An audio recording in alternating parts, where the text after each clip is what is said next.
regional team, and I'll be showing you how to register your students for the upcoming school year, this coming fall 2022 to 2023. All current families and students will need to register, so this is how you'll go. First, you would want to go to mkeexcellence.org and click on students and families. Once you click on students and families, you can scroll down to our registration button. So all I did was scroll down to registration and forms.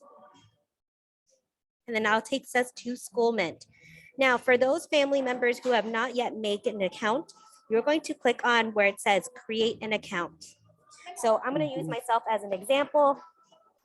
Danielle, link, click my preferred language, and I'm going to put my email address.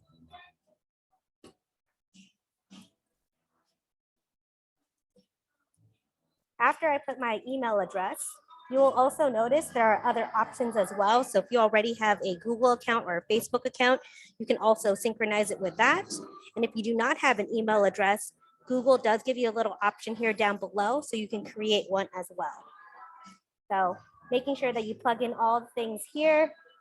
And I highly recommend to enable SMS, which means your text messages and email notifications. So anytime there is an update, you would want to make sure that you at least have one of these contacts. I prefer both. I like to have something on my phone, and maybe you want it under your email. So making sure that you pay attention to the password, lowercase, uppercase, letters and numbers, and one special character.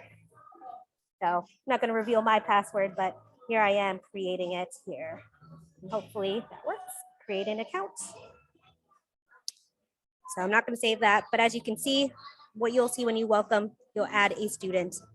And when you get started, you're going to notice that if your student is currently enrolled, and if you have a student ID number, for our current families, you're going to plug in your student ID number here that you should have received via email before our last day of school.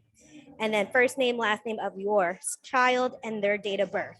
If you are registering your student for the first time, meaning like you are just enrolling, this is where you would click continue to know.